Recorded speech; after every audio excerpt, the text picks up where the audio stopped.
Now the title that you see there is maybe another misleading kind of a title. Why would I put numbers on there for a title? 3, 3, 1, 4, 5, 4, 5. Anybody got any idea what that means? Anybody? Brendan? I think it was the case number for right. Exactly. There's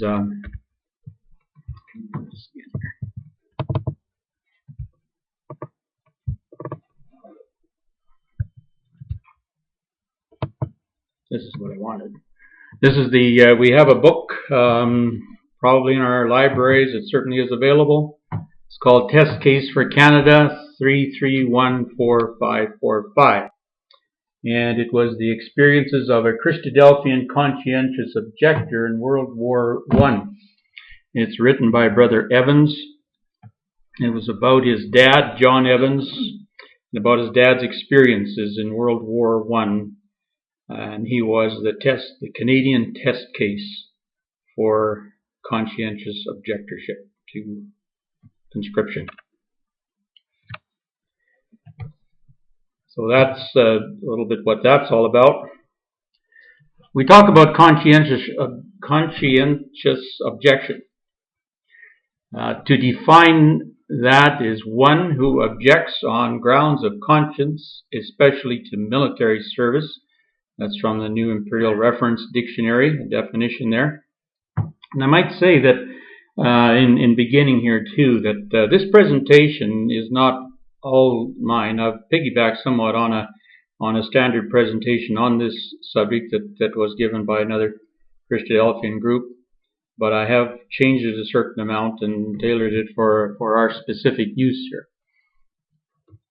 So some of these things come from a different source other than mine. So this definition: one who objects on grounds of conscience, especially to military service.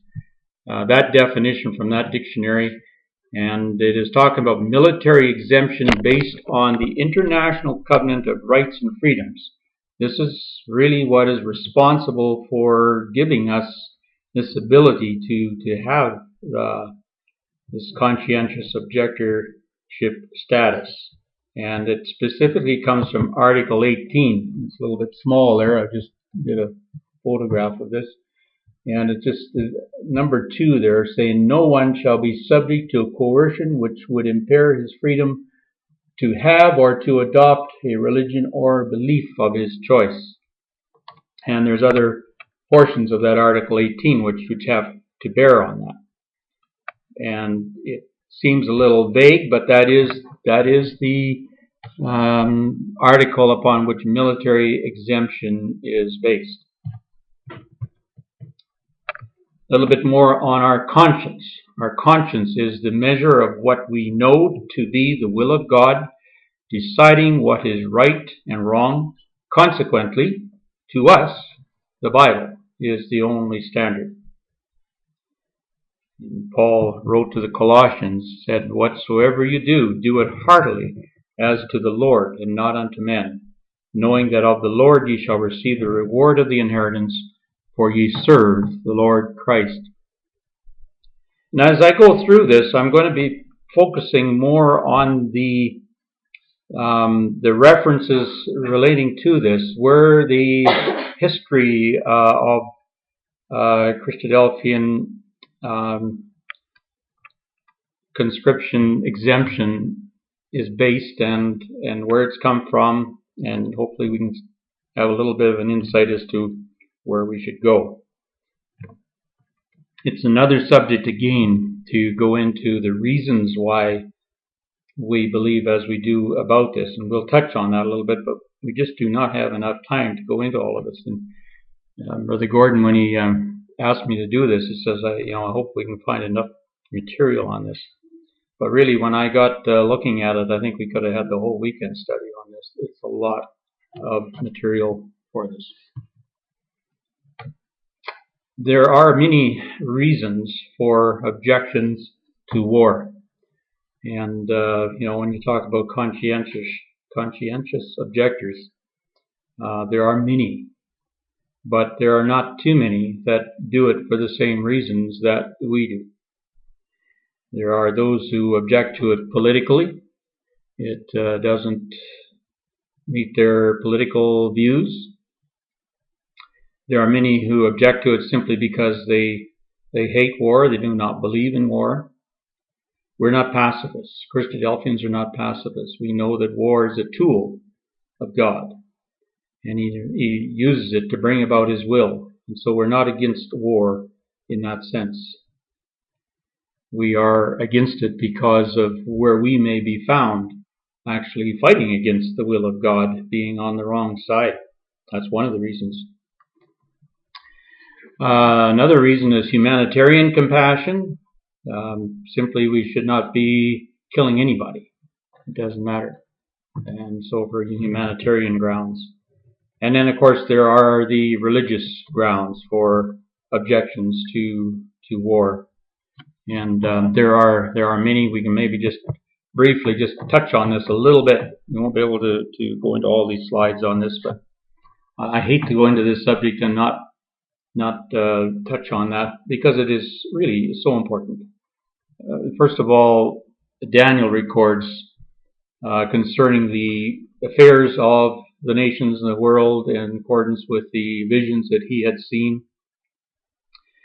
And he says, God said to him, "This matter is by the decree of the watchers and the demand by the word of the holy ones, to the intent that the living may know that the Most High ruleth in the kingdom of men, and giveth it to whomsoever he will, and setteth up over it the basest of men." And so that was the Spirit's words as recorded through Daniel. And Peter talks about us being strangers and pilgrims in a strange land. He says, "I beseech you as strangers and pilgrims, abstain from fleshly lusts which war against the soul." We're told, and we won't be able to have time to go into the specific quotations here if you want to write them down, but it really should be gone into as another subject. But we are told in Acts 5 and 29 to observe the laws of men unless they conflict with God's. We're told in Romans 13 verses 4 to 7 to pay our taxes. And we're told also in that same chapter, just a little earlier in it, to recognize the governments that they are ordained of God and that they are there to do his will and to carry out his ultimate purpose. And we're told by Peter to render honor to whom honor is due. And we are also told to recognize that there is a higher authority in heaven than the authorities of mankind. Hebrews chapter 11 lays it out very well, talking about the men of faith of old. "These all died in faith, not having received the promises, such as Abraham, Isaac, and Jacob, and others, but having seen them afar off, and were persuaded of them, and embraced them, and confessed that they were strangers and pilgrims on the earth. For they that say such things declare plainly that they seek a country. Truly, if they had been mindful of that country from whence they came out, they might have had opportunity to have returned. But now they desire a better country, that is, an heavenly. Wherefore God is not ashamed to be called their God, for he hath prepared for them a city." So what has this got to do with exemption from military service? Well, it simply means that we have two citizenships. We have the heavenly citizenship, which is one of choice. So we make that choice when we learn about God and learn of his ways. We have a choice. We make a choice. We take that on. We are baptized into it. Where we come out as a people for his name. And we are then to obey God rather than men. We're told that the world is in darkness and we're not to love it. We're to be separate from it because our citizenship is in heaven. It's a heavenly citizenship. That's where the laws that govern it come from, and that is where our administration comes from. And we are told, we have also the earthly citizenship. That's not by choice, that's by birth. We're here as a part of Adam's race. And concerning that, we're told to come out and be separate, and only to obey man's laws if they do not conflict with God's laws. And finally, we'll just look at the contrast, the principles of Christ in contrast with the principles of warfare. We're told by Christ to resist not evil. The Principles of Warfare says resist evil treatment from others. We're told by Christ to love your enemies. Principles of Warfare says hate your enemies. We're told to recompense no man evil for evil, and the contrast is we recompense evil for evil. Vengeance is God's, we're told in Romans, and the Principles of Warfare says vengeance is ours. Let's get it. And we're told to follow peace with all men, whereas the Principles of Warfare says we wage war on the enemies of our country. We're told by Christ to put away our sword, and the Principles of Warfare says draw your own gun, defend your country. So that's just a little smattering of where the religious objection to war comes from. The Christadelphian position, and this is speaking about our position, we could go into a lot of the history back to the 1st century, where the early Christians certainly resisted war and anything to do with military. We'll just go back a little, not that far. We can go back to 1864. Brother Thomas, who we might say revived the truth, the faith as we have come to know it. And we probably would have still just been called Bible students or students of the Bible, except for military conscription. And so it's, our name really is as a result of military conscription. He coined this name meaning brethren in Christ.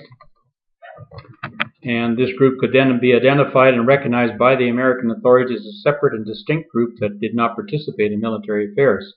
It was kind of interesting just to go into that. That was the American Civil War. And Civil War is probably one of the worst kinds of wars of anything. Where you have brother fighting against brother, a citizen of the same country fighting against another citizen of the country. And certainly if we as brethren and sisters were to be, allow ourselves to be caught up in that, we could very well be fighting against our own brethren and sisters. It'd be a terrible situation. And this is exactly the situation that Brother Thomas and the early believers found themselves in. The minds here, I'll just read I won't read all of this. It says, the minds of Americans in the North and the South who had responded to the teaching of Brother John Thomas had already been stirred by the clear teaching of Jesus, and when the slaughter on both sides mounted and conscription of men into the armed forces was applied, groups of brethren appealed to Brother Thomas for guidance as to what they should do. His advice to them was clear. Citizenship that begins in heaven overrides everything else in its claims and obligations. Be not enrolled, go to prison rather. Now, in regard to military service at that time, it says the situation in the North and the South differed greatly. The Unionist government in the North exempted from service in the armed forces all who belonged to a denomination conscientiously opposed to such service. So, no problem there.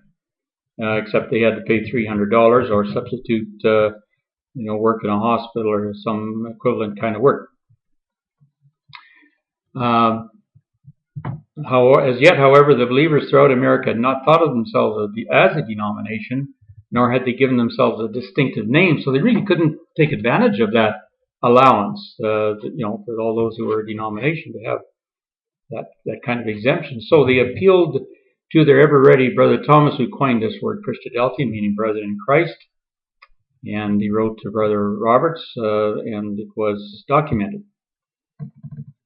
He also at that time drew up a document, and that document was quite detailed and included some interesting and significant facts. And it read, "This is to certify that," and it would be the name of the either the person or the meeting, the ecclesia to which they belonged, and others constitute a religious association denominated herein Brethren in Christ, or in one word, Christadelphians. The said brethren are in fellowship with similar associations in England, Scotland, the British provinces, New York, and other cities of the North and South. The denomination constituted of the associations or ecclesias of this name conscientiously opposes and earnestly protests against brethren in Christ having anything to do with politics or arms bearing in the service of the sin powers of the world under any conceivable circumstances and conditions whatever, regarding it as a course of conduct disloyal to their Lord and King and perilous to their eternal welfare. This being individually and collectively the conscientious conviction of all true Christadelphians, they claim and demand the rights and privileges so considerably accorded by the Congress of the United States and in the statute made and provided for the exemption of members of a denomination conscientiously opposed to bearing arms in the service of any human government. That worked well for the North. However, for the South, it was kind of a different situation.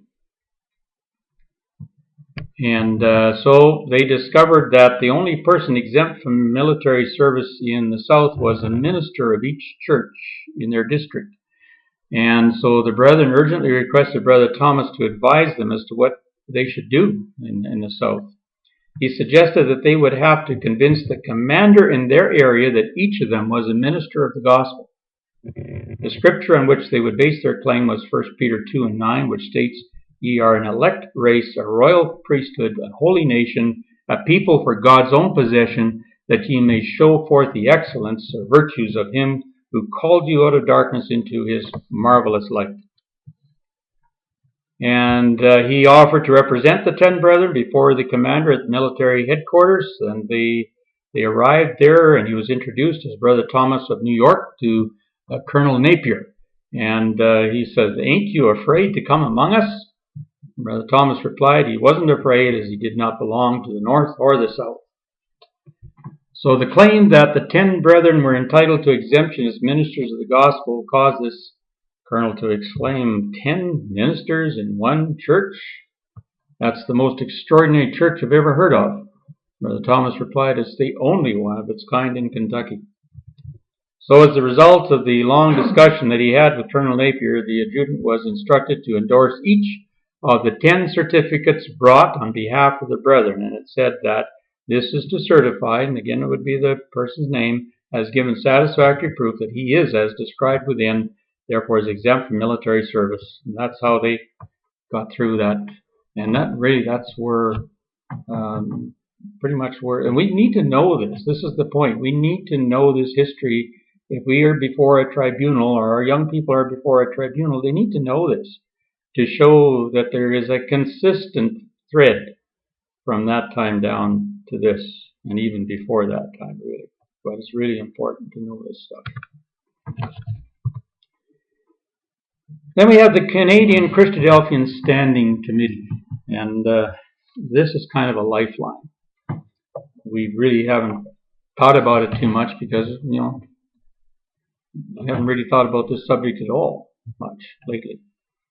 The Canadian Christadelphian Standing Committee is an organization that's pretty much organized by the Central Fellowship, but other fellowships have also. I remember when I was sitting on the committee for the Bereans, and this would be back in the early 90s, and Brother Bob Phillip was the other one, but he also sat on the, or I don't know if he sat on it, but he did make contributions to the Canadian Christadelphian Standing Committee on behalf of the Berean Fellowship, and so do brethren from the Dawn and Fellowship and others. And why is that? Well, maybe we might say, why don't we have our own Christadelphian Standing Committee? And that might look well through our eyes, but through the eyes of the government, it's just a hodgepodge of nonsense, and it would really do more damage to our case than to have one consistent body to represent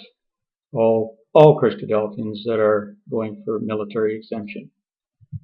And that was the thinking on this. They were formed when the shadow of military conscription began to loom, and this would be back in the First World War time. They had 3 things: to secure official recognition of the Christadelphian Church of Canada as being opposed to military service, and to obtain exemption for its members from military and naval service of any kind, whether combatant or non-combatant. That is really important. If it was combatant only, of course, we would not be able to have anything to do with that committee. combatant and non-combatant are very important terms. To endeavour by means of making representation to the Canadian government and armed forces to secure the release of conscripted Christadelphians from military service or imprisonment, permitting them to engage in civilian work of national importance. Civilian work, not military. To maintain contact with and provide when possible for the well-being of conscripted Christadelphians. So that was the three, that was like their mission statement. That's the three objectives. And it's noted here that they represented at that time 1,002 Christadelphians in Canada, residing in all provinces. Early in 1917, when the probability of conscription became apparent, the committee petitioned the Canadian Parliament, praying to be relieved from military service should conscription come. It did come on October 2nd, 1917, and the petition had already gone in, and the Christadelphian case was rehearsed in considerable detail, and a request for exemption after the pattern of that set by England was requested. Canada wasn't the only one. They were doing the same thing in England and the US and other countries of the world. Shortly after this hearing, and this is probably the most important paragraph of this whole couple of pages here. Shortly after this hearing, the committee received word from the government that a military advisory committee, a branch of the Department of Justice, had been set up to deal with such cases. On page 10 of the Canadian Christadelphian Standing Committee report, it is stated, and in reply to a pressing night telegram we sent to the Honourable J.C. Doherty, Minister of Justice, on November 11, 17, we received the telegram from this newly created branch, from which we learned that our petition had been referred to it for disposition, but it appeared to us from this telegram that our case was not understood properly. Not understood properly. The implication of these frustrating words pervaded virtually all communication between the committee and the government from this time forward until the end of the war. Now, there's a little bit of a problem with the when dealing with bureaucrats and politicians. And, he says the tenor of the meetings were congenial, they were well received, progress appearing to be made. The net result, however, was such that it was almost as though the meetings had never taken place. The readers referred to the complete text of the report for a record of the utter futility of the dealings of a desperate little body of sincere men acting in all good faith with the apparently insensitive legislators of that time, and pretty much all decisions regarding military exemption was put off until this Canadian test case came forward and was dealt with, this 3314545.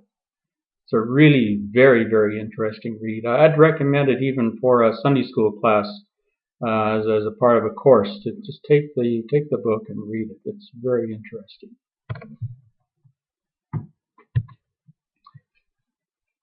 So, is there a need for this in our time? We live in a country in which conscription is not a big deal. Doesn't seem to be much on the horizon about it.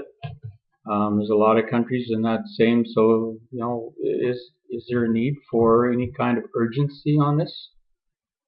I submit to you that it's terrifically urgent.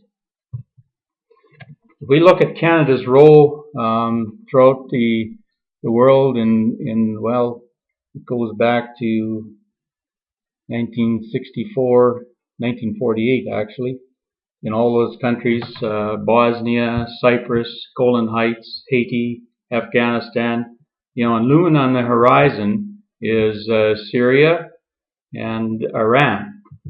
And there's a lot of noise being made even from the military minister in our own country concerning those things, and we don't know what the future holds regarding that. It's very exciting for us to see these things taking place from a perspective of the development of God's purpose. But at the same time, we've got a lot of young people coming up, and it isn't just boys and young men anymore. It's girls and young women just as much.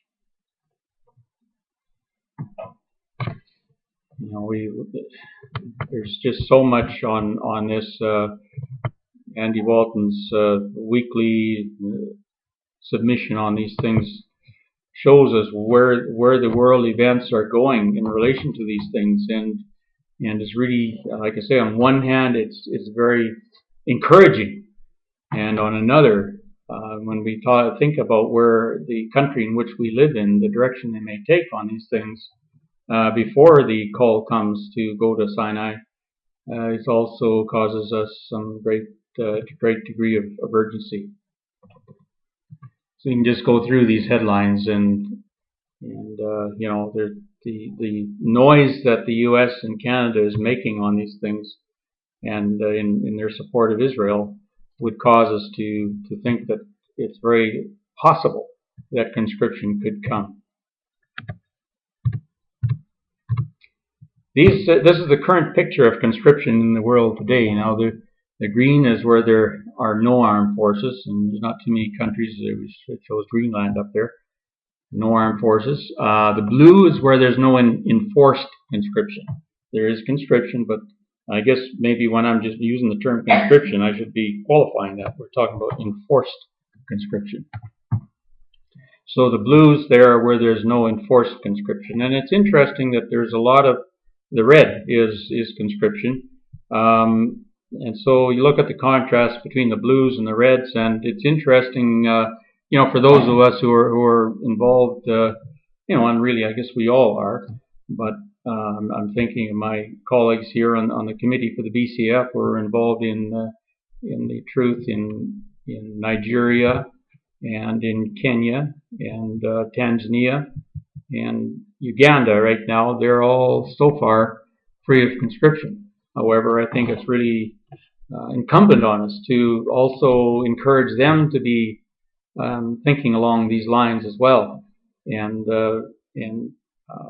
educating their young folks on these things, because who knows what the future holds in those countries for enforced conscription as well. They're surrounded by nations that have it and that are very belligerent, and so even just to protect themselves, one could see that coming. So the Canadian Military Act. Well, there's a then and a now. Then, and I guess we're talking pretty much First World War and to a certain degree the Second World War, there was conscription, and we talk about enforced conscription, which was Section 8 of the Military Act. And there was also the exemption from it, which was Section 9. And right now there is the Militia Act, and right now these Section 8 and Section 9 are in suspension. And basically the idea is that the law will be drawn up and enacted when and as a situation arises. So again, it's very quasi-stationary. It could go any direction. But what do we mean by these things? Well, I think that what we need to consider here is really important is that there was two types of military service. When you talk about military service, there was the combatant duty, in which you would take up arms and ammunition and go and be actively engaged in warfare. And then there was the non-combatant duty. It wasn't too difficult for Christadelphians to get exempted from the combatant duty. Where the glitch came in was in the non-combatant duty. And we need to know what's involved and the implication of each of those two things for Christadelphians. Because we said that's where the sometimes as they say, the devil's in the details. And this is where it was with a lot of the Christadelphians seeking military exemption, especially in Canada. Because they would allow them the exemption from combatant service, but they would not allow them the non-combatant. And this particular, this is from a pamphlet on the subject by Viner Hall, Brother Viner Hall. And this was back in those times. There's a letter that was published in the Christadelphian. And he says, for a brother to join any section of the army, non-combatant or otherwise, would involve his denial of Christ, First, he would be required to sell himself body and soul to the military authority and sacrifice his liberty and life in Christ Jesus on behalf of the human king, his heirs and successors, to whom he would be obliged to swear or affirm allegiance and agree to observe and obey all the generals and officers set over him. Second, after entering into covenant relationship with a worldly monarch in the manner described above, according to law, the brother enters upon his active service, which involves the sacrifice of his service of Christ and work in the truth. And thenceforward, instead of being separated unto the gospel of Christ, he becomes reunited to the world and a slave of the devil. He becomes, in fact, an integral part of the great instrument of destruction, the set pin, which helps to hold the giant striking cam in position and keeps it to its work. To say nothing about the evil associations of the army, its unnatural life, the preoccupations incidental to the service, which would render spiritual life a practical impossibility. How could a brother who has given himself to Christ give himself to rival organizations like the Army and Legion, which ignore Christ? Surely not on the plea of doing good. On this plea, we might unite ourselves to nearly every worldly organization under the sun. So, that really sets out what is involved when we would give ourselves, even allow ourselves non-combatant duty. Anything, if it was under the military, we still have to don the apparel that the military prescribed for us. And that was something that some of the brethren refused to do at that time, and they even had to sometimes march in formation with the other soldiers just in their undergarments, because they would refuse to put on the military apparel. So then we look at the Military or Militia Act now. It is in suspension. As I said, we have a conservative government. It's deeply involved in world trouble spots. It's pursuing a hardline approach with respect to, for instance, asylum seekers. We could go on that subject. What can be expected regarding conscientious objection to military service from that? Well, just in September 21st, 2010, there was the Bill C-440. And we have here the United Church of Canada, the Canadian Friends Service Committee, and the Mennonite Central Committee, who have banded together, and they are part of an organization that is in support of conscientious objection to war. And they support this Bill C-440, but I'm not going to take the time to read it through, but you notice here on the bottom line here, it provides exemptions from military service and later alternative service options. Non-combatant service? Very likely. That would be what they would have in mind as military exemption. Participate in alternative service options. What does that mean? Hard to say. These organizations, of course, would be okay with that.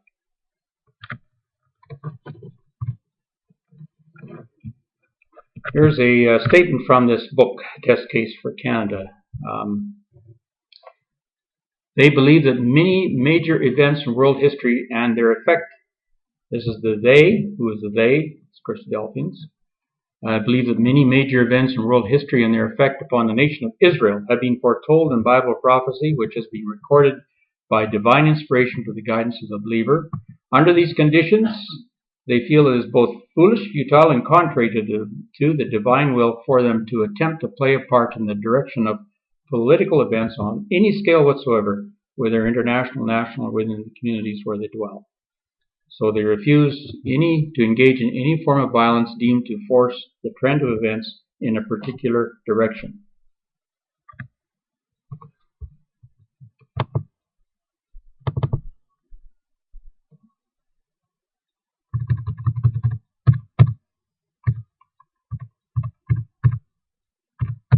Sorry about that.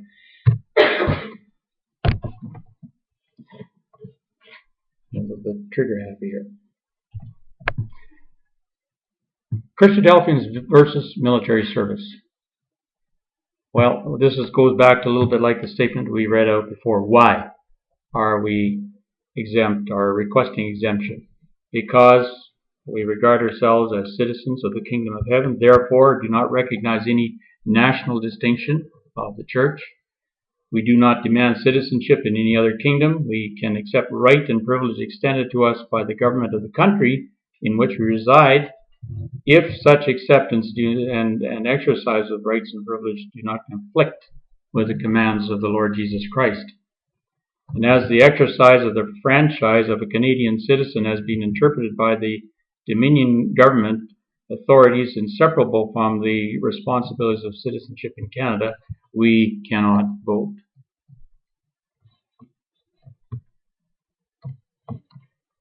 So this is just some other reports from the Canadian Christadelphian Standing Committee. I'm just going to go back a few slides here. There was something I wanted to do that I just missed. I'm just going to give you here some test or sample questions that you maybe expect to be asked at a tribunal. And this is just kind of an exercise, what you would answer to this. And I'm just going to go through these briefly. You can think about in your own mind the answer you might come up with for these. And then at the end here, we'll just go over and review the answers and the implications of those answers. The question one that the lawyer may ask us: I understand you are applying for exemption from military service on the grounds that you're a conscientious objector. Is that right? Number two, and have you a sincere and conscientious objection to the use of violence? I mean physical violence or force directed against a person. What would your answer be to that? Question number three, force or violence? There isn't any difference between the two, is there? Question number four, you believe that the use of violence is wrong? Question number five, I'm only trying to see this thing from your point of view. I want to be quite sure I have it clearly.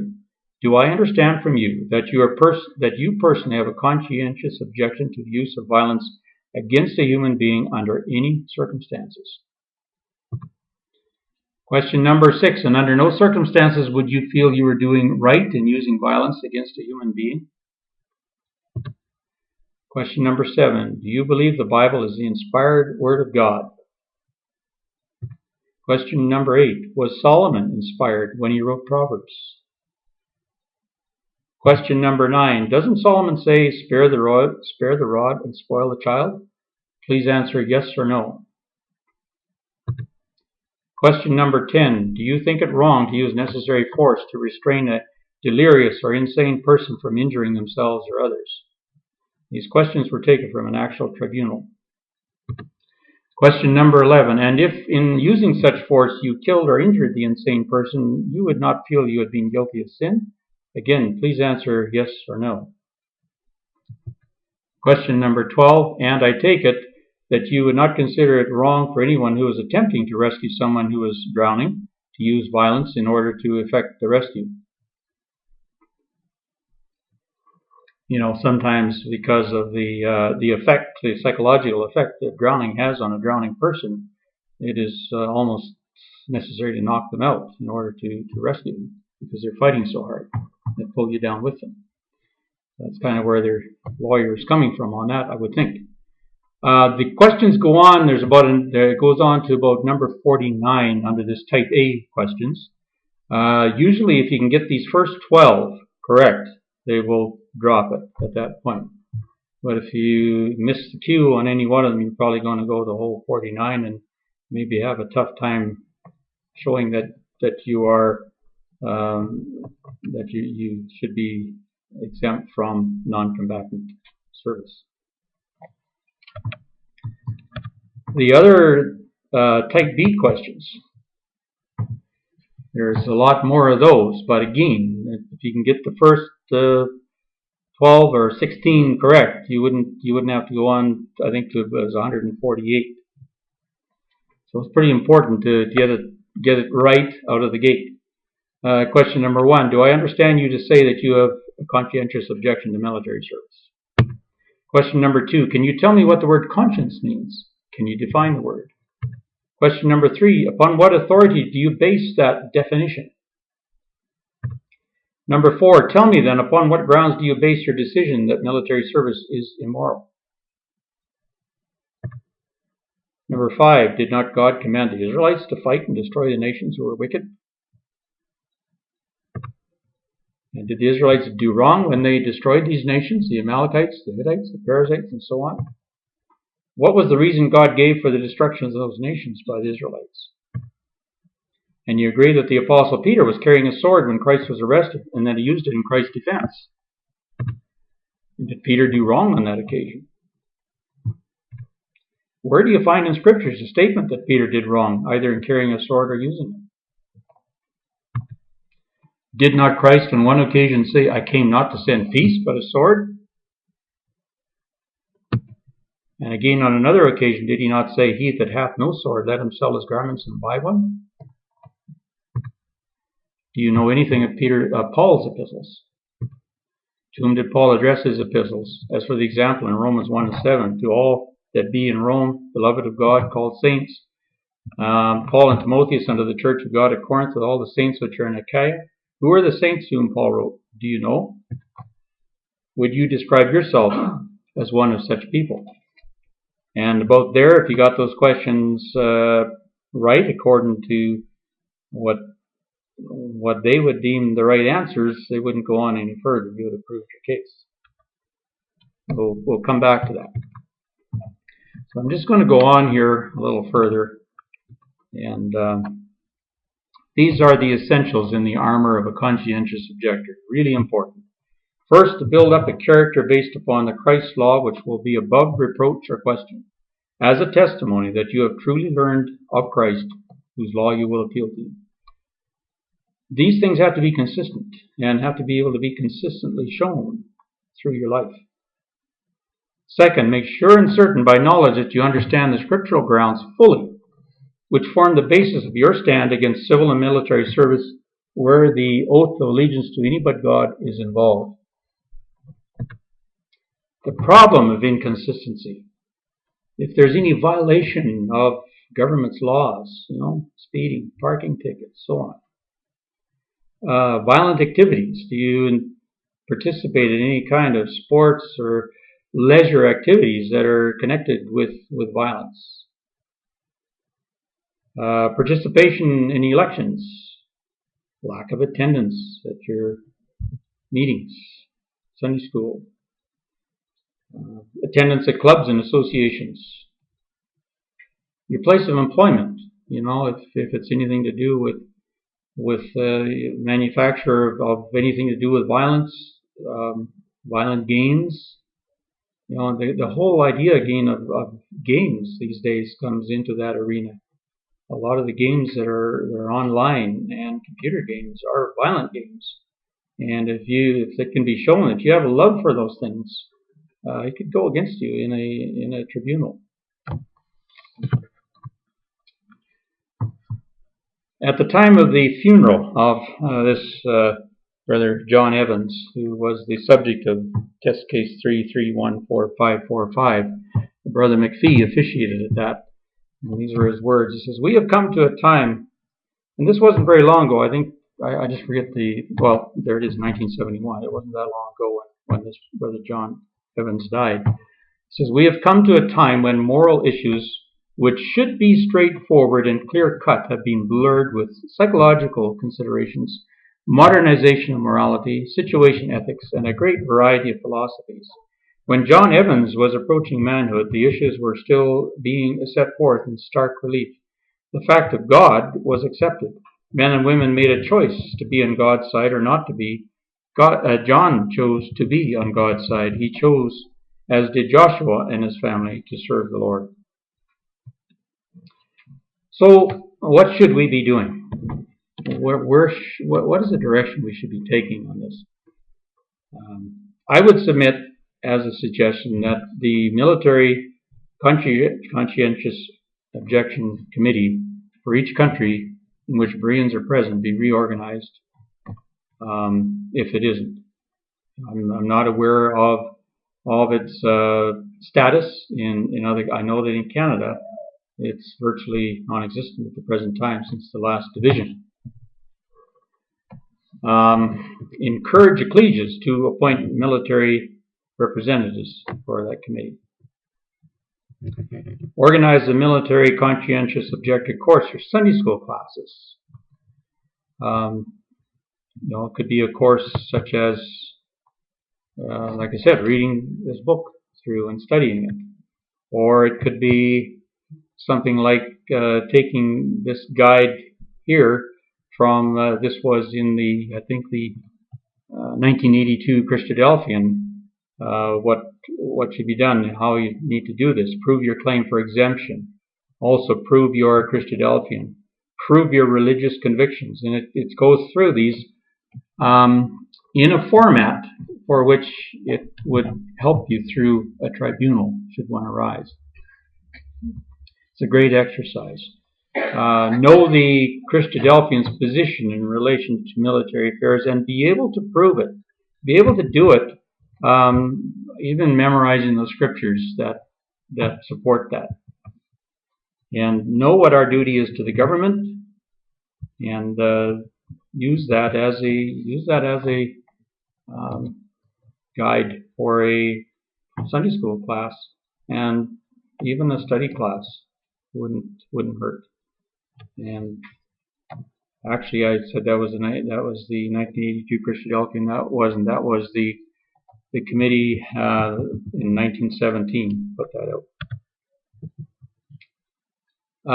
One thing that to do is to keep consistent ecclesial records for Sunday school students. Something like this which is what the standing committee recommends. Have something like that can be sent into the standing committee so they have it there on record and can be submitted into the government any time that it is necessary to do so. And also one for members, a little different color, a little different type of data fields there, but to have that information documented and be ready to submit to the right places in government, to the right authorities at the right time. Timeliness is so essential. Send a letter even now to the government or to the standing committee, again, to be held, to be sent to the government when the right time comes, and something along that line to whom it may concern. This is to certify that the undersigned and put the student and members' names there are members of a religious denomination known as Christadelphians, and so on, and speaking about why they have the beliefs they do, and then just have that as a letter and signed by those students, again, to submit to the appropriate committee or authorities, and also with a cover letter like that that would go into the Christadelphian Standing Committee. This, as I said, needs to be done for boys and girls, brethren and sisters. Used to be in 1917, it was basically boys and men that were subjects of this kind of thing, but no longer. Practice to keep our actions consistent with our professed beliefs. Thoroughly understand the difference between force and violence, between military service and military combat. So we know the difference between combatant and non-combatant and what that's all involved.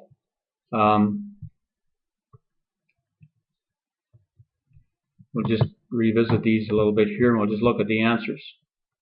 I understand you're applying for exemption from military service on the grounds that you're a conscientious objector. Is that right? Yes, sir. Again, just very simple answer. And you have a sincere and conscientious objection to the use of violence. I mean physical violence, force directed against any person. I have a sincere and conscientious objection to the use of violence, sir. Not force and violence. Violence, sir. Use force and violence could get you into trouble later on, being able to give consistent answers. Force or violence, there isn't any difference between the two, is there? Yes, there is a difference, sir. And so probably the question that would come after that, what is the difference? And the difference would be force means strength or energy regardless of motive for its use. Its meaning carries no implication of malice or intention to do harm. On the other hand, the word violence is frequently used to denote unrestrained or uncontrolled strength or energy used with malice or with the intention of doing harm or injury. And so a very important distinction to be made there between those terms in reference to military tribunal. You believe that the use of violence is wrong? Yes, sir. And it says, I'm only trying to see this from your point, and do you personally have a conscious objection to the use of violence against a human being under any circumstances? Yes, sir. Under no circumstances would you feel you're doing right in using violence against a human being, and that would be a yes, sir. You believe the Bible is the inspired word of God? Yes. Was Solomon inspired when he wrote the Proverbs? Yes. Doesn't Solomon say, spare the rod and spoil the child? Yes, sir. He that spareth his rod hateth his son, but he that loveth him chasteneth him betimes. So that's again, being able to use the passage, because the question really twisted that a little bit. Do you think it wrong to use necessary force to restrain a delirious or insane person? No, sir. And if in using force you killed the insane person, would you not feel you've been guilty of sin? Again, answer please yes or no. And the answer would be no. And I take it that you would not consider it wrong for anyone who was attempting to rescue someone who was drowning to use violence in order to effect the rescue. It would be wrong to use violence, but right to use the necessary force, sir. And again, if the correct answers were given to the first 12 questions, it is very unlikely that the remaining questions would be put. And in any event, the correct replies are obvious.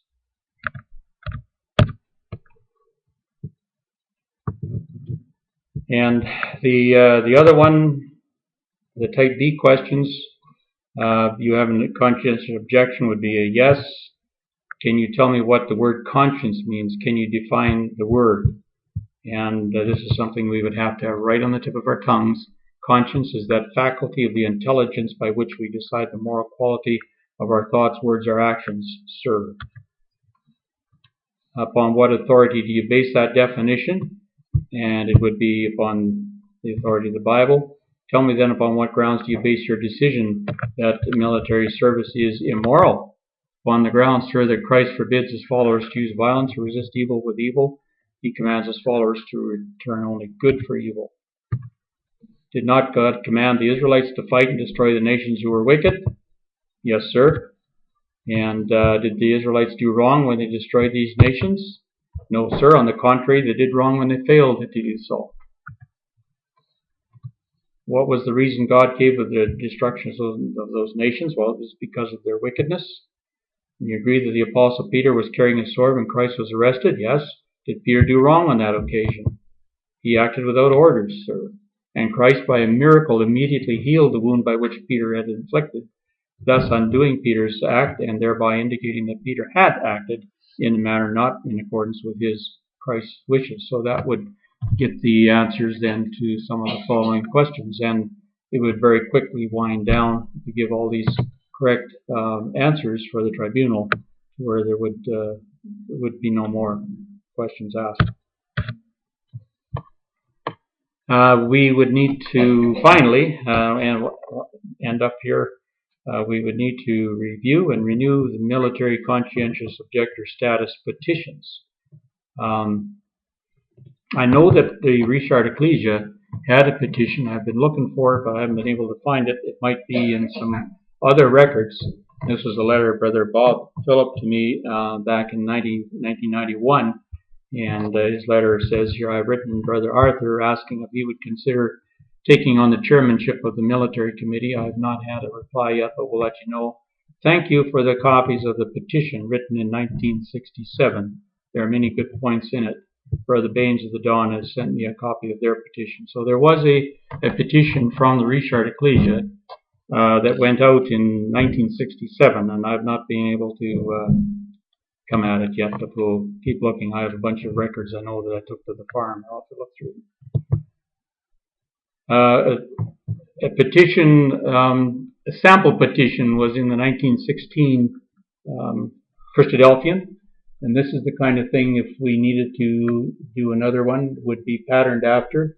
This is a petition to the Congress of the United States. So just a little bit of rewording would do it. And there was a presentation to the Canadian government back in the time of military service conscription, and the information that was required was full name and address, occupation, date of birth, date of baptism and place, and last place of fellowship. And so I'm going to leave it there. These things are kind of dry to have to read over, but I'm just putting them out there just to serve as a reminder to, I think, to all of us, and especially to recording brethren and to arranging brethren, that maybe we need to look into this a little bit, and not only our ecclesia but other ecclesias. It is important. Like I say, we've got a lot of young people coming along, and I think we need to reorganize this and restructure it and get back on track. I think we've lost our way just in relation to this particular subject since some of the last split that took place particularly. So I thank you for your attention. I know it was probably a little bit dry and lengthy, but it is necessary to know.